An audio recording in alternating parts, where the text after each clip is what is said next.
Lo que vamos a hacer hoy día entonces va a ser discutir algo de los fundamentos de lo que vamos a llamar econometría bayesiana o estadística bayesiana y vamos a ver algo de por qué creo que es importante que pese a que en economía típicamente somos econometristas o somos estadísticos entre comillas clásicos, yo creo que hay algunas aplicaciones para las cuales la econometría bayesiana va a ser mucho más interesante que econometría clásica.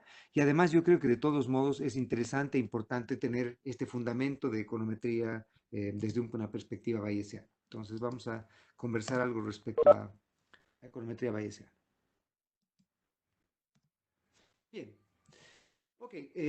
La estadística y la econometría típicamente se refieren a un problema que es un problema algo complejo, que es el problema que se llama el problema de la inversión. Es el problema en el cual lo que nosotros tratamos de hacer es tratar de, dado lo que observamos, dados datos, tratamos de dar una descripción probabilística de estos datos, ¿no es cierto? Entonces, no es que tenemos, el problema directo sería un problema en el cual nosotros tenemos una estructura, un modelo, y vemos cómo ese modelo, qué tipo de observaciones produce el modelo. Este sería el problema directo, ¿no es cierto? El problema en el que nosotros tenemos alguna cosa y evaluamos el tratamiento, por ejemplo, ¿no es cierto? Cuando nosotros tenemos el modelo y evaluamos cuál es el efecto sobre las variables. Pero en econometría y en estadística típicamente tenemos el problema inverso. En el problema inverso lo que hacemos es observamos series como PIB, consumo, producto, lo que sea, y tratamos de describir cuál sería una buena representación probabilística de esta cosa que hemos observado. Entonces, no es un problema en el cual tenemos la estructura y tratamos de ver cómo se ve la estructura, sino que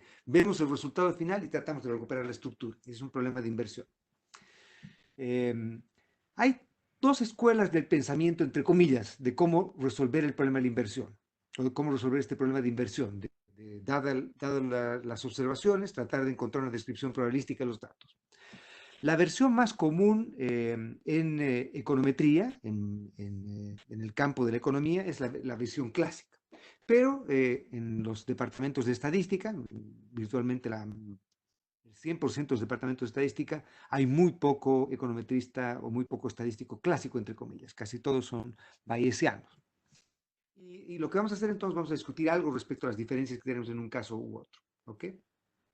El economista clásico también se lo llama, o los estadísticos lo suelen llamar un poco despectivamente los frecuentistas, y la econometría o la estadística clásica lo que hace es que evalúa la probabilidad como la frecuencia de ocurrencia de un evento en experimentos repetidos. Entonces, como ustedes recuerdan, por ejemplo, algunas cosas que conversé en su momento en los cursos de estadística o de econometría respecto a cuán inútil es, por ejemplo, el concepto de insesgamiento o de sesgo que tanto énfasis presentamos en econometría, es un concepto básicamente inútil porque es un concepto no replicable en el sentido de que no tiene mucho sentido pensar qué es lo que ocurriría si tuviésemos infinitas posibilidades de repetir un mismo experimento con un mismo tamaño de muestra y evaluar cuál sería el resultado de ese experimento. Típicamente no podemos hacerlo.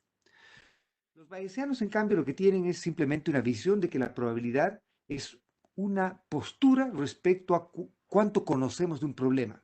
No es una postura respecto a la frecuencia de ocurrencia de un evento repetido, que es la manera en que un clásico típicamente ve una probabilidad, sino simplemente es una postura respecto a cuánto conocemos o no conocemos de un determinado problema. Es una versión un poquito más realista, entre comillas. Y vamos a ver que desde un punto de vista por lo menos filosófico, es probablemente algo más interesante que desde el punto de vista clásico. Vamos a ver que después, cuando empezamos a meterle carne al asador, muchas veces no hay demasiada más carne que tengamos que meterle a la econometría clásica y por eso es que muchas veces los econometristas o los economistas hemos preferido deambular por el camino clásico más que el bayesiano.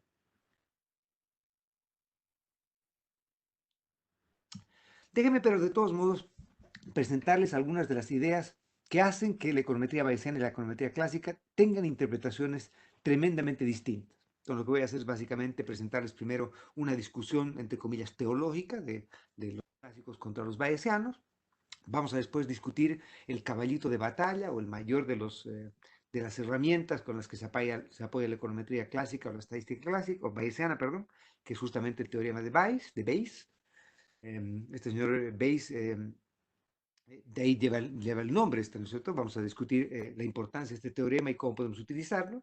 Vamos a discutir después cómo podemos hacer econometría bayesiana desde un punto de vista más aplicado. Vamos a discutir algunos fundamentos de teoría de decisiones y por qué la econometría bayesiana puede tener algo más de carne que la econometría clásica en ese sentido. Y después vamos a presentar algunas aplicaciones de econometría bayesiana y métodos numéricos que podemos utilizar. Entonces, obviamente, esto es simplemente como lo que ha ocurrido en buena parte de este curso, simplemente ojalá un razonable aperitivo para que ustedes puedan, si les interesa, dedicarle más tiempo y más conversación y discusión a este tipo de temas. Entonces, lo que vamos a hacer acá es simplemente presentar una introducción de cómo podemos utilizar econometría bayesiana. ¿Okay?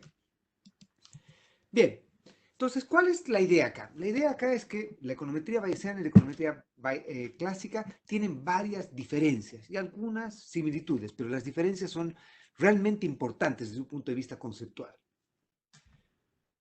La pregunta uno que nos hacemos respecto a cuál es la diferencia entre la econometría básica, la clásica y la econometría bayesiana es qué es lo que es aleatorio y qué es lo que es fijo en un caso u otro. Y por ejemplo, desde un punto de vista clásico, si recuerdan, cuando nosotros hacemos econometría convencional, lo que típicamente nosotros asumimos es que la estructura es la que está fija, o sea, existe un verdadero beta, existe un verdadero sigma cuadrado, existe un verdadero teta sub cero, existe un vector de parámetros que nosotros desconocemos pero está fijo, y lo que es aleatorio es nuestra muestra, ¿no es cierto?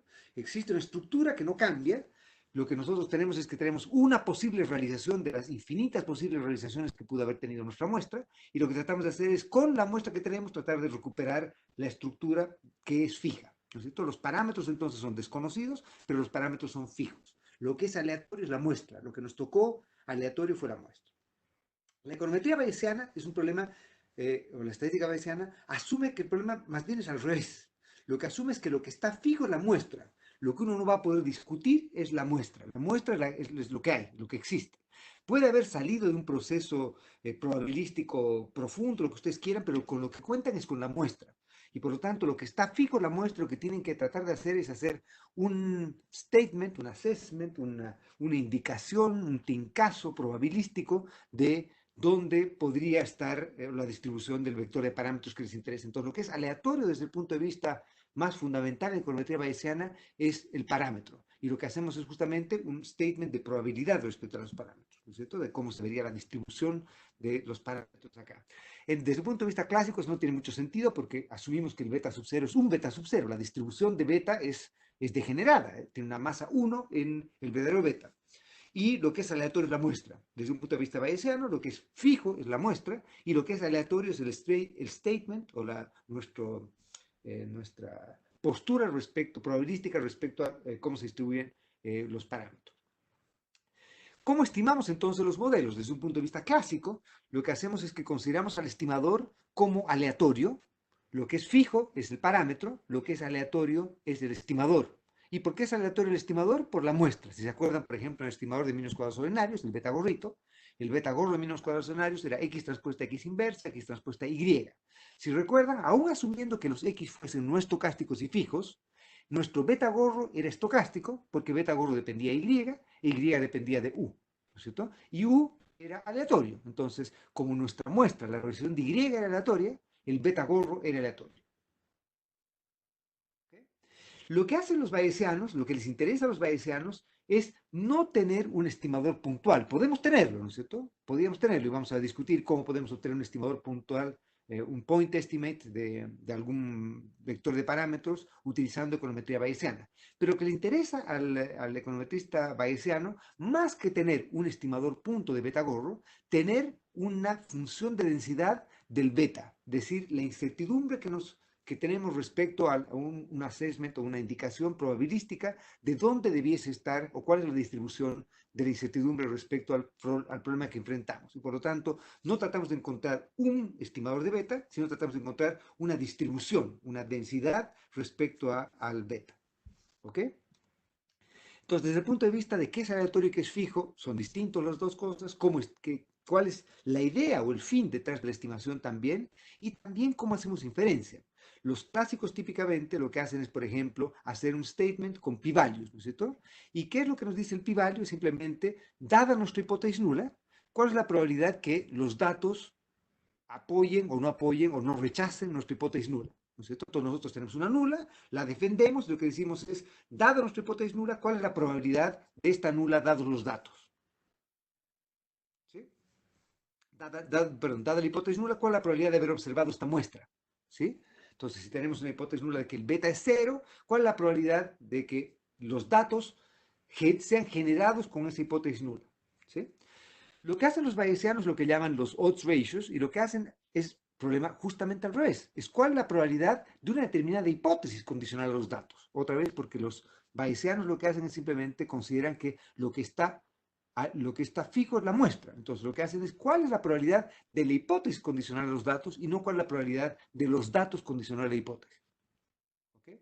Y por lo tanto, si lo quieren desde un punto de vista caricaturesco, y por eso que tal vez cuando es un primer curso de econometría o de estadística bayesiana, les hace tanto sentido la econometría bayesiana, porque obviamente desde un punto de vista lógico tiene mucho más fundamento que la econometría clásica.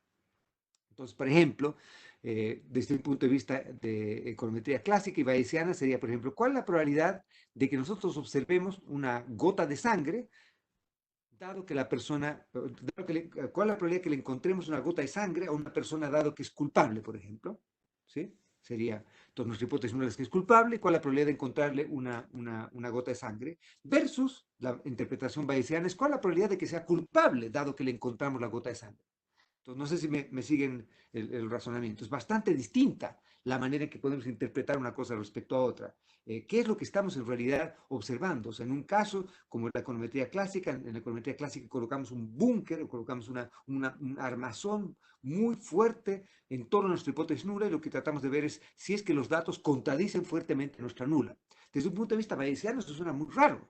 Desde un punto de vista bayesiano, lo que tratamos de hacer es más bien, ¿cuál es la probabilidad de que una hipótesis tenga o no tenga fundamentos, dado los datos? Es totalmente al revés la manera en que entendemos el problema. ¿Ok? Déjenme presentarles después un poquito de ejemplos más para que discutamos esto. Como les decía, la herramienta fundamental para hacer econometría y estadística bayesiana es utilizar justamente el teorema de Bayes, el teorema de Bayes, ¿no es cierto? ¿Okay? Y lo que hace el teorema de Bayes es justamente que invierte el razonamiento clásico que tenemos. Desde un punto de vista clásico, lo que tratamos de hacer es ver cuál es la probabilidad de que hayamos observado justamente la muestra que observamos, dado una estructura para el vector de parámetros. Entonces nosotros decimos, bueno, si beta valiese tanto, ¿cuál es la probabilidad de que observemos este comportamiento de Y? ¿No es cierto? Eh, lo que hace desde un punto de vista clásico. Desde un punto de vista bayesiano, esto suena muy raro. Eh, eh, dado el parámetro, ¿quién nos ha dado el parámetro? ¿No es cierto? O sea, de dónde está esta historia? Si lo quieren desde un punto de vista teológico, esta es una discusión más entre creyentes y entre ateos, si quieren, ¿no es cierto? Y por lo tanto, desde un punto de vista bayesiano, la historia es más o menos, es justamente distinta. ¿Cuál es la probabilidad de que el parámetro valga tanto, dada la muestra que observamos? No es cuál es la probabilidad de observar esta muestra dado que el parámetro vale tanto, de acuerdo a nuestra hipótesis, por ejemplo, sino más bien es al revés. Es cuál es la probabilidad de que un parámetro valga tanto, dada la muestra que nosotros observamos. ¿Ok? Y entonces, desde un punto de vista bayesiano, el teorema fundamental que utilizamos es este de acá. Quiero que vayamos un minuto al numerador de esta parte de acá. Entonces, supongan que θ es un vector de parámetros de interés. ¿Ok? Lo que hacen entonces típicamente, desde un punto de vista general, lo que ustedes pueden hacer es escribir la función de distribución conjunta si es que θ fuese una variable aleatoria y no fuese un parámetro fijo, ¿no es cierto? Ustedes podrían escribir la distribución conjunta de Y y los parámetros. Desde un punto de vista clásico eso no tiene mucho sentido, los parámetros están fijos, están dados, ¿no es cierto? Pero supongan que θ fuese aleatorio e Y también pudiese ser aleatorio. Entonces, Y y θ pudiesen ser variables aleatorias y por lo tanto, Y y θ tienen una distribución conjunta.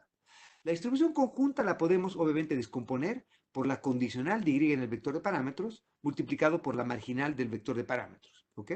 Esta marginal del vector de parámetros es la función de distribución que le asignamos al vector de parámetros sin observar ningún dato, la incondicional. Y esta es la que vamos a llamar la prior. ¿Ok? Que es nuestro tincazo. ¿Cómo creemos qué valores podría adaptar la elasticidad precio? Bueno, podría ser -3 con tal probabilidad, podría ser -2 con tal probabilidad, etc. Entonces, acá tenemos una prior respecto al vector de parámetros y no necesariamente tiene que haber sido inferida con datos, puede haber sido inferida por tincazo, porque leímos las cartas, o porque la economía nos dijo algo así, o porque creemos alguna cosa, porque le tenemos mucho cariño a un número en particular, etcétera. Tenemos una prior respecto a este vector de parámetros, ¿ok? Entonces, como ven, esta es la conjunta, ¿ya?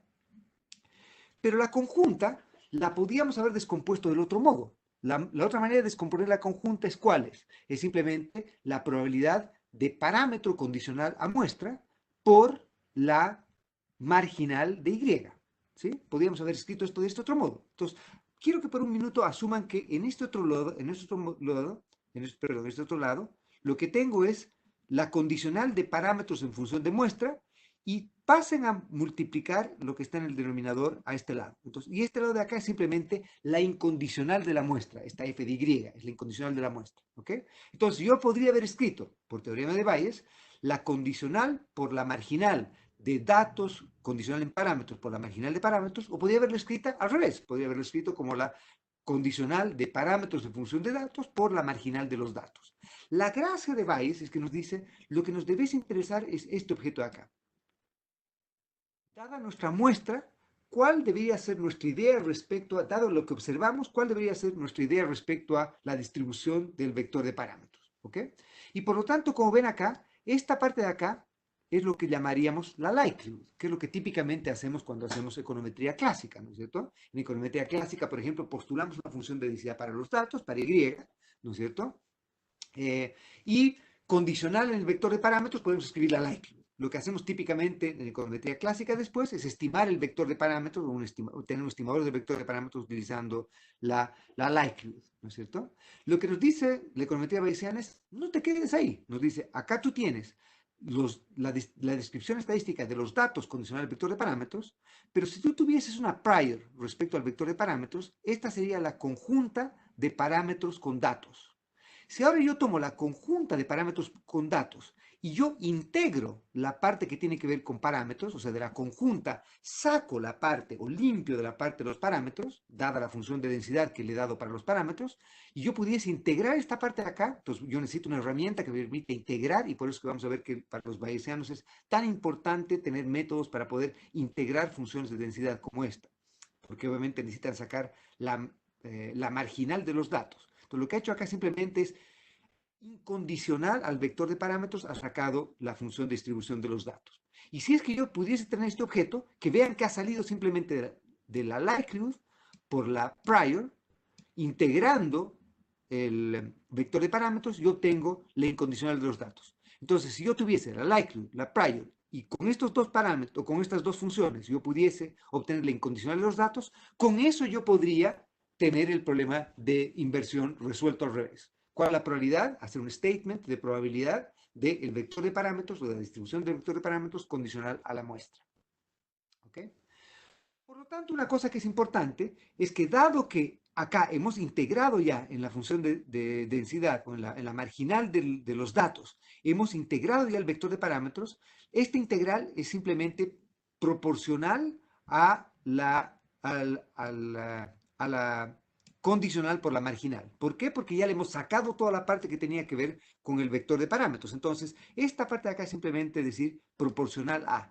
Lo que quiere decir esto es que esto va a integrar a algo que no tiene que ver con el vector de parámetros. ¿Sí? Y por lo tanto, entonces, lo que vamos a llamar acá, bueno, y ahora vamos a poner el nombre, la condicional de parámetros en datos es proporcional a lo que hemos llamado la likelihood por esta cosa acá que llamamos la prior. ¿Ok? Y por lo tanto, entonces, ahora sí tenemos una manera de poder decir naturalmente qué es lo que nos dice el teorema de Bayes. El teorema de Bayes nos dice básicamente lo siguiente. Transforma la prior o el prejuicio, las probabilidades iniciales, el tincazo, lo que ustedes quieran llamar, esta parte de acá, ¿no es cierto? Transformen lo que ustedes creían que podía ser la distribución de los tetas, ¿no es cierto? Sus priors iniciales, en lo que vamos a llamar la posterior. Y la posterior es simplemente el resultado de una reflexión, ¿ok? Porque nosotros teníamos un statement respecto a lo que creíamos que podía ser la distribución, la incertidumbre respecto a la distribución del vector de parámetros. Lo que hacemos después es que nos llegan datos, ¿no es cierto? Al llegarnos datos, lo que hacemos con eso es tomar la likelihood, ¿no es cierto? Si recuerdan, ¿qué es lo que hacemos después con la likelihood? Tenemos la función de densidad. Y lo que hacíamos con la likelihood, si recuerdan, era este cambio de personalidad, ¿no? Entonces, tratamos de encontrar el vector de parámetros que nos maximizaba la probabilidad de ocurrencia de la muestra. Entonces, condicionar la muestra, tratar de encontrar el vector de parámetros. Eso es lo que hacíamos con la parte de la likelihood, ¿no es cierto? ¿Sí? Entonces, lo que nos está diciendo esto básicamente es que nos está entregando un mecanismo, yo diría, natural de cómo ir aprendiendo respecto a la estructura. No sé si me están siguiendo hasta ahora.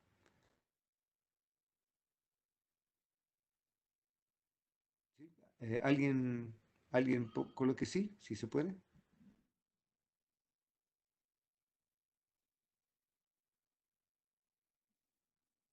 Ok. Gracias, Valeria.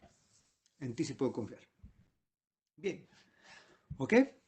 ¿Estamos? Entonces, lo que nos está diciendo esto es básicamente es un mecanismo, yo diría, tremendamente natural, con el cual debiésemos encontrar una manera de tratar de recuperar o entender un poco más de la estructura del mundo real al final del día, ¿no es cierto?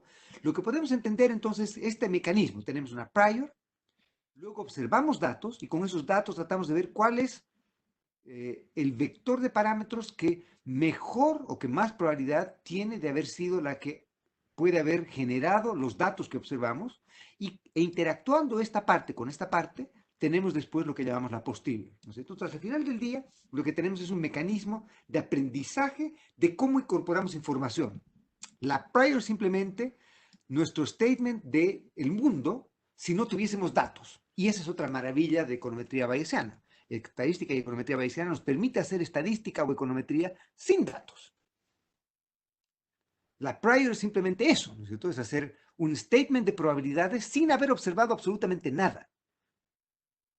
Y lo que hacemos después con este mecanismo de prior, likelihood, posterior, es simplemente tratar de encontrar una estructura con la cual aprendemos cosas, ¿no es cierto? Entonces, llamemos a la prior, entre comillas, nuestro prejuicio, nuestro tincazo o nuestra ideología, lo que ustedes quieran, ¿no es cierto? Nuestro prejuicio, la manera en que nosotros creemos que tal vez sea el mundo. Puede ser una manera razonable o puede ser una manera tremendamente tonta de considerar lo que es el mundo.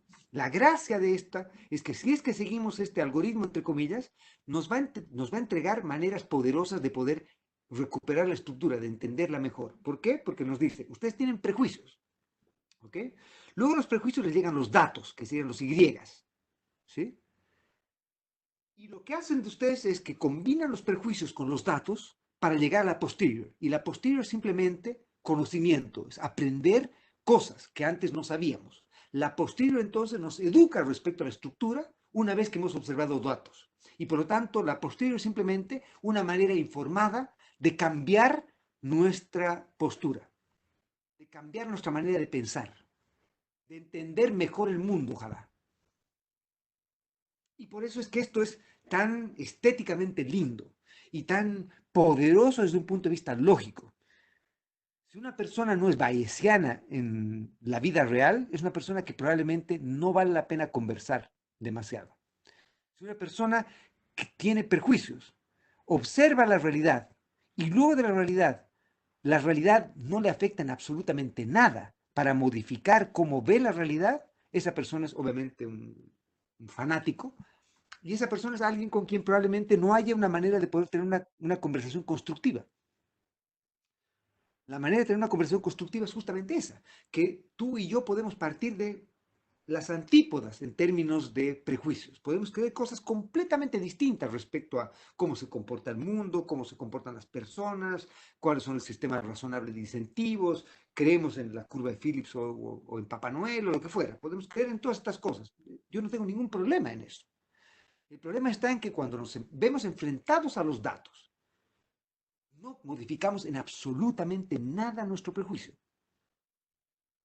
Pese a que los datos nos pueden estar diciendo que hay ciertos casos en los cuales nuestro prejuicio puede estar equivocado. Y típicamente esa es la manera en la que el planeta funciona. Hemos creído durante mucho tiempo que no nosotros, pero antepasados nuestros han creído que, que el Sol daba vueltas en torno a la Tierra y no al revés. Hemos creído, aunque se ha vuelto a poner de moda, que que la Tierra era redonda, perdón, que la Tierra era plana, que las vacunas no servían, que no sé qué, etcétera, etcétera, ¿cierto? Hay muchas cosas que han ocurrido que han salido de prejuicios. Y lamentablemente hemos perdido siglos de iluminación y de positivismo y de crecimiento y de avance de la ciencia y de bienestar de las personas porque no hemos permitido esta interacción entre prejuicios, datos y conocimiento. Entonces, si nosotros somos más bayesianos en la manera en que enfrentamos el mundo, mejores personas vamos a ser. Obviamente, puede ignorarme totalmente y decir que, que su prejuicio está perfecto y que no hay ningún tipo de evidencia que va a servir para modificar su prejuicio. Está bien. Lo que les digo es que probablemente eso sirva para una conversación religiosa, pero no probablemente para una conversación científica. Y puede ser interesante tener una conversación religiosa. Ok. ¿Cuál es la gracia detrás de esta interacción? Prejuicio, datos, conocimiento. Es que si es que nosotros entendemos a esto como un proceso dinámico, entonces lo que va a ocurrir es lo siguiente. Nosotros partimos con un prejuicio, nuestra prior, observamos los datos y llegamos a nuestra posterior, que sería conocimiento, y lo que podemos hacer después de eso es que a medida que vamos obteniendo más datos, esta que era nuestra posterior, dada una muestra que teníamos, ahora se vuelve nuestra nueva prior. Y esa nueva prior es alimentada con nuevos datos y con eso vamos a refinar nuestro conocimiento. Entonces, la interacción entre prior, likely y posterior y que la posterior se vuelva a convertir en prior para volver a tener nuevos datos y con eso volver a alimentarnos y tener una nueva posterior y así sucesivamente, es lo que nos permite, desde un punto de vista lógico, tratar de recuperar esta estructura. ¿Qué es lo que debiese ocurrir en principio? Lo que debiese ocurrir en principio es que a medida que la muestra se va haciendo más grande, a medida que tenemos más información, a medida que tenemos más datos, lo que debiese ocurrir entonces es que el prior debiese ser cada vez menos importante. Nuestro prejuicio debiese todavía ser relevante y muy importante cuando tenemos muy poco dato. Cuando tenemos cero datos, nuestro prejuicio es todo lo que tenemos, ¿no es cierto? Si nosotros nunca hemos visto, vemos una llama de fuego, no sabemos si va a quemar o no, no sabemos qué ocurre, no tenemos ninguna experiencia en torno a eso, bueno, podemos tener una definición de si vamos a meter nuestra mano en la hornilla o no, ¿no es cierto? Esa va a ser nuestra prior, ¿sí? Y obviamente cuando nunca hemos observado el fuego, vamos a tener que tomar una decisión simplemente con un tincazo.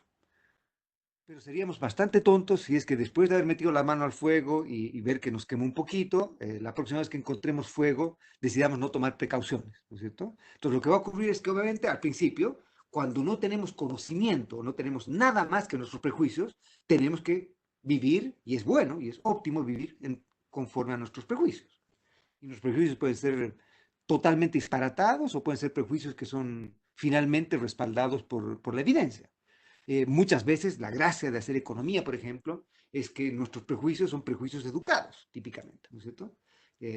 Son prejuicios en los que tenemos una idea sin haber corrido una regresión, sin que ustedes estimen un modelo, aunque lamentablemente en las últimas épocas nos estamos volviendo más sociólogos que economistas tal vez, pero como economistas nuestra prior es la economía. Nuestra prior es que tenemos una idea de lo que debiese ocurrir. Tal vez no tenemos una idea de las magnitudes, o tenemos una idea tremendamente difusa de las magnitudes. Pero tenemos una idea de que probablemente cuando el precio de las papas fritas sube, la demanda de papas fritas va a caer. ¿Sabemos en cuánto? No. Y tendremos que tener un tincazo respecto a eso. Creemos que con probabilidad tanto va a ocurrir esto, con probabilidad tanto va a ocurrir esto. ¿De dónde hemos sacado eso? Bueno, puede haber sacado de cualquier parte. Lo que va a ocurrir es que el minuto en que empecemos a observar eventos en los cuales ocurra esto, vamos a ir modificando nuestro prejuicio. Y lo que debiese ocurrir es que al final del día, a medida que vamos aprendiendo más y más y más, los datos van a tener un peso más importante en torno al conocimiento que nuestro prejuicio. Nuestro prejuicio va a ser un poco menos relevante, exceptuando el caso afortunado en el que nuestro prejuicio era muy cercano a la realidad. ¿Okay? Deben presentarles un ejemplo de, si me están siguiendo, deben presentarles un ejemplo y no se están, si les parece, si quieren paramos un minuto o si hay dudas, consultas, preguntas o simplemente decir desacuerdos o acuerdos. No sé.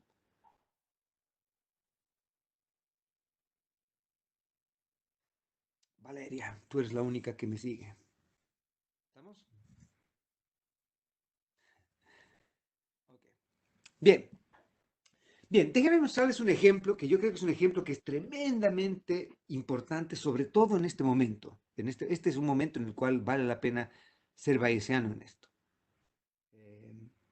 Teníamos un prejuicio del coronavirus, que el planeta Tierra iba a sucumbir, etcétera, etcétera. Yo creo que lo estamos haciendo sucumbir más de lo que probablemente eh, hubiese sido necesario. Pero déjenme presentarles un ejemplo de cómo utilizar econometría o estadística o razonamiento bayesiano para llegar a conclusiones que son tremendamente importantes respecto a proyectos de vida finalmente, o a cómo vivimos la vida, nuestra vida. Supongan que, por ejemplo, ustedes, eh, existe una enfermedad, ¿no es cierto?, que es bastante rara, pero letal, terrible, ¿ok? Y ustedes pueden tener la enfermedad, que sería el evento D, o no tener la enfermedad, que sería el evento de barra, ¿ok? Supongan que hay un test ahora, se desarrolla un test para tratar de detectar si ustedes tienen o no tienen esta enfermedad, ¿ok?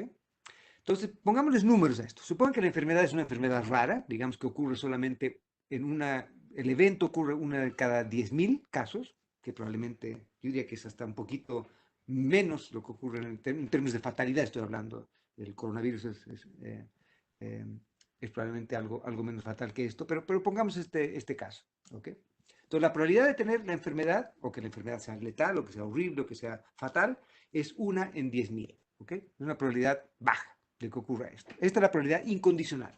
¿Ya? Entonces, en el total de la población, una de cada 10.000 personas van a tener esta enfermedad. ¿Okay? Esa sería la incondicional. Supongan entonces que hay un laboratorio y este laboratorio desarrolla un test, pero este test obviamente tiene errores. Entonces, por ejemplo, este test nos puede decir si nos extraen sangre, saliva o lo que sea, y al extraernos la sangre o la saliva nos entrega un resultado. El resultado es positivo o negativo para la enfermedad. ¿Okay?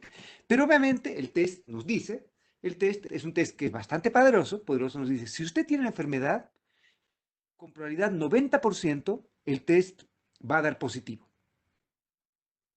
¿Sí? O sea que si usted tiene la enfermedad, 9 de 10 veces las personas que están enfermas y les tomamos el test, 9 de 10 veces el resultado va a dar un positivo. Y por lo tanto, va a haber algún falso negativo. ¿Estamos todos de acuerdo? Un falso negativo. O sea, va a haber alguien que de verdad tenía enfermedad, pero que no apareció, pero que apareció con negativo. Esto es un test tremendamente más poderoso que los test PCR y todos los otros test que se están haciendo en este minuto para el coronavirus o para el COVID. ¿No es cierto? Estamos asumiendo que tienen un poder bastante grande, 90% de positivos correctos. ¿Sí? Pero, y vamos a asumir que hay una probabilidad relativamente baja de tener un falso positivo. Es decir, una persona que era sana y le dio positivo. Y esto otra vez es un número relativamente pequeño. Por lo tanto, esto es un test tremendamente poderoso. Es un test que tiene, que si es que uno está enfermo, con probabilidad alta nos dice que estamos enfermos, y si no estás enfermo, y si no estamos enfermos, la probabilidad de que nos diga que estamos enfermos es relativamente baja. ¿Ok? Supongan que ustedes van y se toman el test. Se toman el test y el test les sale positivo. La pregunta es, bueno, ¿qué hemos aprendido con esto? Vean que lo que ustedes han obtenido es simplemente esto. El test les ha dicho que el test les salió positivo. Pero ustedes saben que les salga positivo no necesariamente indica que ustedes tengan la enfermedad. Por lo tanto, no les interesa saber esto. ¿Cuál es la probabilidad de que les haya salido positivo si tenían la enfermedad? Saben que es 90%. ¿O cuál es la probabilidad de que les haya salido positivo si es que no tenían enfermedad? Que saben que es del 10%. Estas dos objetos son útiles para saber la efectividad del test, pero no son útiles para tomar decisiones de vida. Lo que les interesa a ustedes no es saber si el test les salió positivo o no. Lo que les interesa saber es cuál es la probabilidad de que ustedes efectivamente tengan la enfermedad si es que les salió positivo. Esto es lo que es realmente lo importante. Lo importante no es que les salga positivo. Obviamente, si es que la probabilidad de que les salga positivo y no tiene la enfermedad es cero, entonces obviamente es un caso distinto. Pero no existe un test en la vida real que nos dé cero falsos positivos y cero falsos negativos. No existe ese test. Y por lo tanto, entonces, dado que les dio positivo, lo que a ustedes les debiese interesar es cuál es la probabilidad de tener la enfermedad condicional que les dio positivo. Y obviamente también la probabilidad de tener la enfermedad condicional a que les dio negativo. Pero vamos a ver que si es que les da negativo, básicamente vayan a festejar porque es muy, muy baja la probabilidad de que tengan la enfermedad si les dio negativo, en este ejemplo. ¿Ok? Pero ¿cómo podríamos entonces nosotros resolver esto? Bueno, simplemente utilizando el teorema de Bayes, ¿no es cierto? En el teorema de Bayes, acá sabemos la probabilidad de un falso, eh, perdón, con la probabilidad de que nos dé positivo condicional a que estemos enfermos, ¿sí? Que es 9 décimos. Sabemos que esta es una enfermedad bastante rara. La probabilidad de que nos dé esta enfermedad incondicionalmente es un 1 sobre 10.000. Y acá lo que nos faltaría es simplemente encontrar cuál es la incondicional de que nos dé positivo. Pero la incondicional de que nos dé positivo es, como hemos dicho antes, en el ejemplo, vean el D acá, como si fuese el teta del ejemplo anterior, lo que tenemos que encontrar es la incondicional de los datos, en este caso no es de los datos, sino la incondicional de que nos dé positivo. Entonces, ¿cuál es la probabilidad incondicional de que nos dé positivo? Es la probabilidad condicional de que nos dé positivo a que tenemos la enfermedad, por la probabilidad de tener una enfermedad, más la probabilidad de que nos dé positivo, condicional a que no tenemos la enfermedad, por la probabilidad de no tener la enfermedad. Entonces, si ustedes hacen el cálculo acá, lo que les va a dar es que ustedes tengan la enfermedad condicional que les dé positivo, dado que la enfermedad es bastante rara, es tremendamente baja. ¿Okay? En este ejemplo, obviamente, esto puede cambiar si es que esta probabilidad es más alta, etc. Y obviamente esta probabilidad puede ser una probabilidad que para ustedes es demasiado alta como para tomar riesgos y su vida puede ser dictaminada por esta probabilidad. Pero lo que estoy diciendo es que eso es muy distinto a decir que con 90% tengo la enfermedad, que es lo que mucha gente asume cuando les dan positivo. ¿Estamos todos de acuerdo? ¿Sí? ¿Ya? ¿Y no les parece que esto es lo que realmente nos interesaría? Esto es lo que realmente lo que debiese definir las decisiones que tomamos en la vida. Esto de acá no nos sirve de mucho. Lo que nos sirve es esto.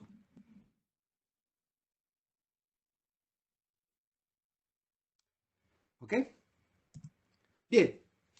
Déjenme entonces presentarles la manera en que podemos hacer econometría bayesiana, los componentes que están detrás de econometría bayesiana y vamos a después empezar a presentarles algunos ejemplos de cómo podemos hacer esto. ¿Ok? Entonces, ¿cuál es la idea? La idea primero es que con econometría bayesiana lo que hacemos es primero formulamos el problema, ¿no es cierto? Y la manera de formular el problema es simplemente hacer una recopilación de la probabilidad condicional de diferentes valores de parámetros sobre los cuales queremos aprender algo. Eso es lo que queremos entender. Entonces, nuestro problema es este. Nuestro problema es el de la posterior. Nuestro problema no es el de la likelihood. Nuestro problema no es el de encontrar un teta gorro. ¿Sí? Nuestro problema es tratar de describir cuál es la distribución detrás de la elasticidad precio de la demanda, por decir algo. No queremos obtener necesariamente un estimador puntual de la elasticidad precio de la demanda. Queremos obtener una distribución en torno a la cual poder tomar decisiones. Y vamos a discutir que eso es lo que típicamente queremos hacer después, ¿no es cierto?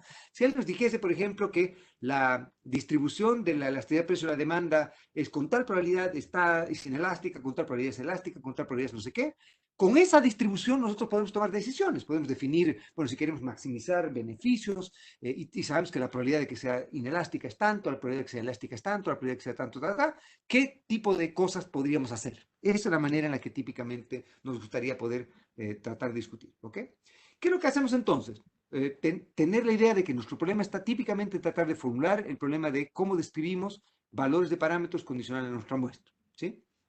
Primero, organizamos nuestras creencias respecto al vector de parámetros. Es decir, nosotros somos explícitos respecto a los prejuicios con los que partimos, nuestra prior. ¿Okay? Vamos a discutir algo respecto a cómo hacemos eso después. Nuestra prior entonces es la manera en que nosotros partimos sin datos, ¿no es cierto? Es nuestra estructura del conocimiento sin datos. A veces nuestra prior puede ser simplemente que esto se estimó para Calama y queremos hacer algo para Antofagasta, o sabemos que algo ocurrió en Mauritania y queremos utilizar y queremos hacer nuestras estimaciones para Tanzania. No tenemos ningún dato de Tanzania, podemos utilizar nuestras como prior lo que sabemos que ocurrió o lo que creemos que ocurrió en Tanzania, por ejemplo. O simplemente no tenemos ninguna idea. Vamos a discutir algo respecto a el caso en el que no tenemos ninguna idea. No tenemos la más pálida idea de nada. Y cómo definimos eso como nuestra prior.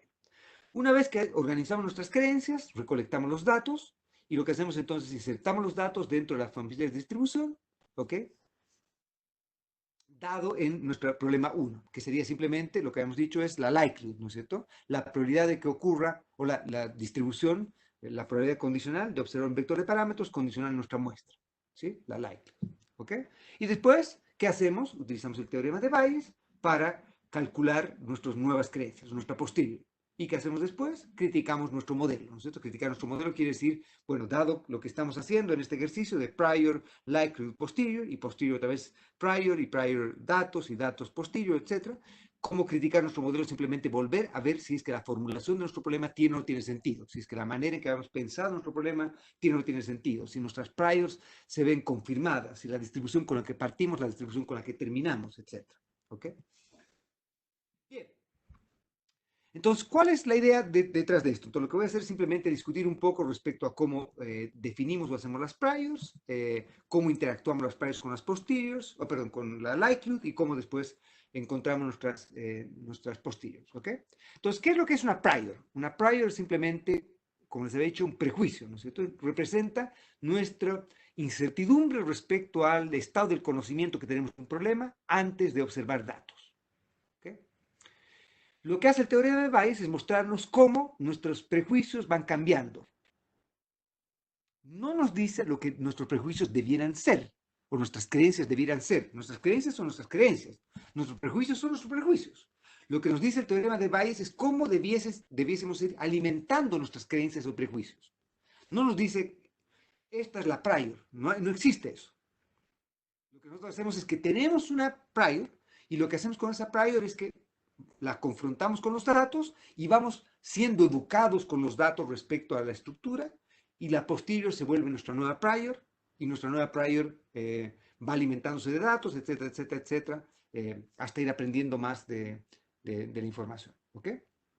Cuando los datos tengan suficiente señal, es decir, cuando tengamos suficientes datos, una mala prior va a tener poca influencia. Y eso es como obvio, ¿no es cierto? Si es que nosotros partimos con una idea totalmente equivocada, pero muy firme de algo, ¿sí? Y no observamos datos, bueno, obviamente no tenemos por qué cambiar nuestro prejuicio, ¿no es cierto? No tenemos por qué cambiar nuestro prejuicio. Creemos que, yo qué sé, Strongest es el mejor equipo de fútbol de Bolivia y nunca hemos visto fútbol, lo cual es probable. Nunca hemos visto un clásico, lo cual es altamente probable. Ustedes háganlo con Colo-Colo, con lo que quieran. Y obviamente, mientras no observemos nada, no hay nada que nos modifique nuestro prejuicio, ¿no es cierto? A medida que observamos un dato, bueno, observamos un dato y perdió Strongest. Entonces, tenemos nuestra prior todavía podemos decir esto ha sido suerte. Y es típicamente lo que ocurre, ¿no es cierto? Con los primeros datos decimos, bueno, es que siempre tenemos una explicación, no, tal vez un día curioso, llovió, jugamos, tal persona estaba lesionada, etc. Y por lo tanto, empezamos a dudar un poco de nuestro statement, pero todavía tiene una influencia importante nuestra prior.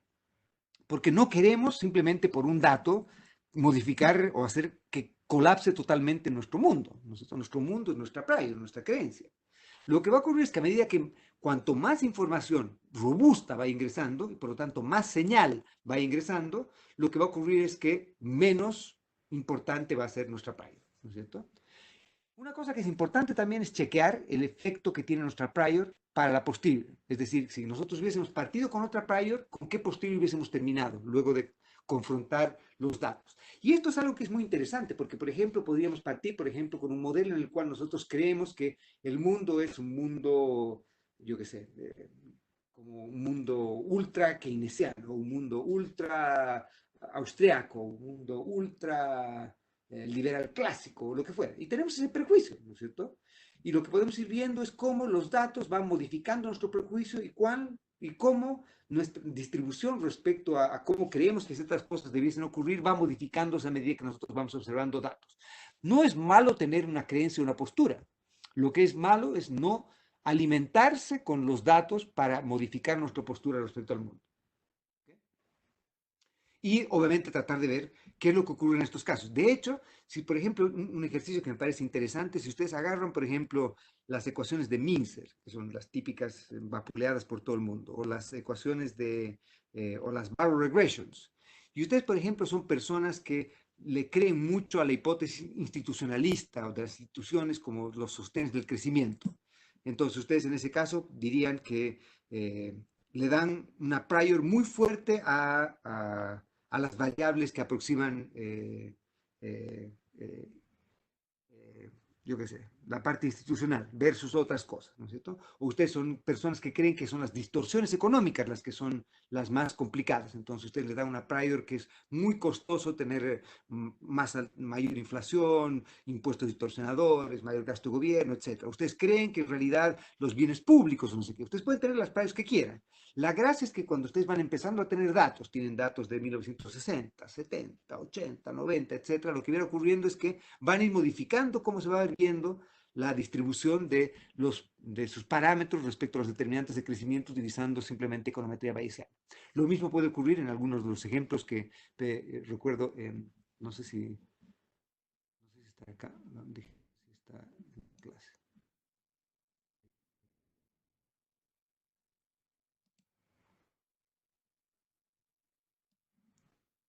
Sí, Matías está, ¿no es cierto? Matías está. Y Matías Matías va a tener un trabajo en el que va a utilizar econometría bayesiana y Matías puede tener un prejuicio respecto a, por ejemplo, nurture versus nature, ¿no es cierto? Lo que hemos discutido respecto a que en realidad son características intrínsecas del sexo versus características sociales. Entonces, uno puede tener prejuicios distintos respecto a esto y la gracia de esto es que a medida que va confrontando los prejuicios con los datos, va a llegar a conocimiento y va a llegar a ideas con las cuales, ojalá, si es que encuentro una manera de poder distinguir estas dos hipótesis, ¿no es cierto? Pero básicamente eso es lo que les quería decir. Bien, partamos entonces con maneras en las que podemos hacer las priors. Una prior se llama una prior difusa, una prior no informativa o una prior plana, si es que nosotros simplemente lo colocamos exactamente igual probabilidad a todos los posibles valores para el parámetro, por ejemplo. Supongamos que estamos tratando de ver una elasticidad precio de la demanda y la elasticidad precio podría estar entre menos 0.01 hasta 2.457, por decir algo, que creemos que es prácticamente menos 2.457 en valor absoluto, ¿cierto? Y creemos que es imposible que sea un número más chico que algo o más grande que algo. Pero no tenemos la menor idea respecto a dónde podría estar. Entonces les damos una prior no informativa, que es darle igual probabilidad a todos los valores en ese rango. Esa sería una prior no informativa, ¿no es cierto? En la que decimos en el fondo, no tenemos un hijo predilecto, no tenemos una escuela favorita, no tenemos un conocimiento a priori de nada. Y entonces simplemente asociamos igual probabilidad a eso. ¿Qué ocurre si es que tenemos una prior que es constante? Una prior constante, lo que nos va a dar es que, ¿qué va a ocurrir? Si la prior es una constante, recuerden que prior por likelihood va a ser proporcional a lo que va a ser la posterior. Y por lo tanto, todo lo que va a ocurrir es que la posterior va a ser proporcional a la likelihood. ¿Me están siguiendo? ¿Sí?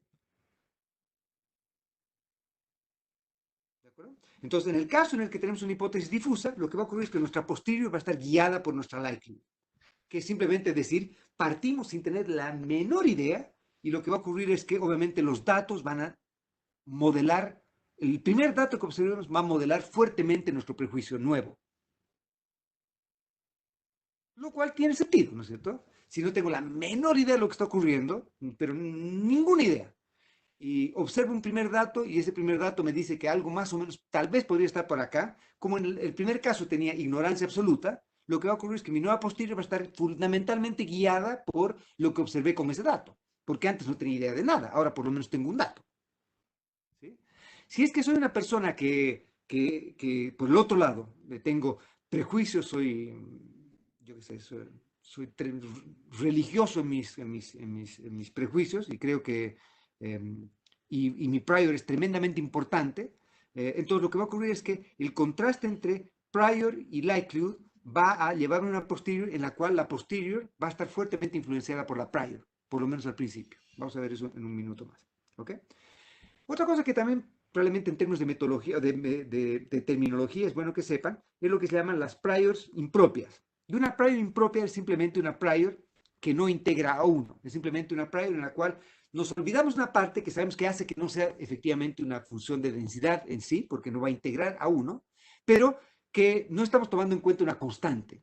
Y por lo tanto, entonces sabemos que la posterior va a ser proporcional a esa constante de integración que nos está faltando y que tal vez sea difícil de integrar la función que tenemos, pero sabemos que la posterior entonces también va a ser impropia en el sentido de que la posterior todavía necesita ser escalada para poder integrar a uno, pero que la forma de la posterior va a ser la forma que nosotros adoptemos, excepto por esta constante de proporcionalidad que necesitamos determinar. ¿Ok? Otra cosa que es interesante también, que muchas veces van a escuchar en terminología de los bayesianos, es lo que llaman hiperparámetros. ¿Ok? Y los hiperparámetros son parámetros que describen a la prior. Entonces, cuando yo, por ejemplo, tengo una prior en que digo, yo qué sé, creo que esta misma elasticidad precio de la demanda o lo que fuera.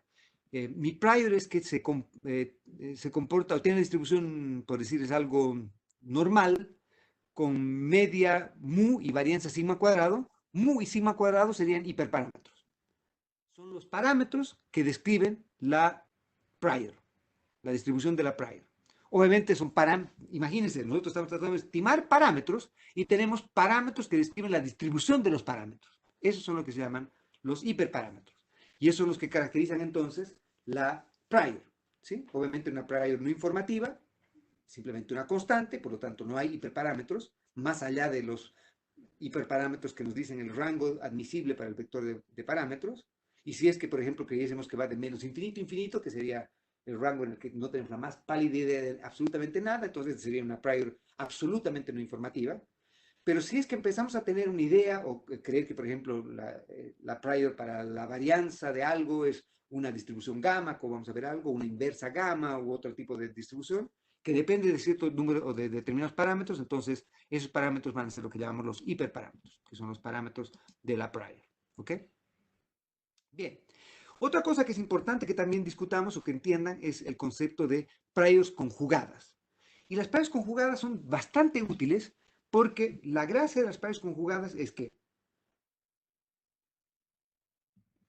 si nosotros tenemos una determinada prior para un vector de parámetros y una forma específica de la likelihood, ¿sí? El producto de la prior por la likelihood me va a dar una posterior cuya función de distribución es conocida y típicamente es de la misma familia que de la prior. No sé si me siguen. Entonces, yo tengo una prior para el vector de parámetros, tengo una likelihood, y si el producto de la prior por la likelihood me respeta la misma distribución que tenía en la prior, esa es una prior que se llama prior conjugada. Obviamente, si es que la prior por la likelihood me dan cualquier otra cosa, una distribución estrambóticamente distinta, obviamente no va a ser una prior conjugada. Y ese va a ser un problema, una de las kriptonitas de la econometría bayesiana es justamente esta cosa, ¿no es cierto? El que cuando no tenemos priors conjugadas, numéricamente se vuelve bastante más compleja utilizar econometría bayesiana respecto a econometría clásica. Y por lo tanto, entonces, lo que tenemos acá es simplemente un recetario de ciertas cosas. Por ejemplo, si es que yo tengo una prior respecto al vector de parámetros que tiene una distribución beta, y la likelihood es binomial, por ejemplo, si estoy tratando de ver cuál es la probabilidad de estar desempleado, por decir algo, ¿no es cierto? Entonces, la probabilidad de estar desempleado es el parámetro, ¿sí? ¿De acuerdo? Y yo parto con una prior para el parámetro obviamente como es una probabilidad puede estar entre 0 y 1, yo parto con una prior con una distribución beta para este parámetro, la distribución beta está entre 0 y 1, y la likelihood es binomial, o sea, el evento es estoy desocupado o no estoy desocupado. Entonces, lo que va a ocurrir es que la posterior de la probabilidad de estar desocupado va a ser también beta. ¿Ok? Si yo tengo una multinomial, en este caso, por ejemplo, que la probabilidad de estar ocupado, desocupado, inactivo, no sé qué, no sé qué, no sé qué, una multinomial, como la likelihood, y utilizo una prior Dirichlet, que sería la generalización multivariada de una beta, entonces la posterior va a ser una Dirichlet también. ¿Okay? Si yo, por ejemplo, tengo un modelo de duración, ¿sí? Donde tengo como likelihood una Poisson y utilizo como prior para el parámetro este de la Poisson una distribución gamma, la posterior va a ser gamma también. ¿Ok?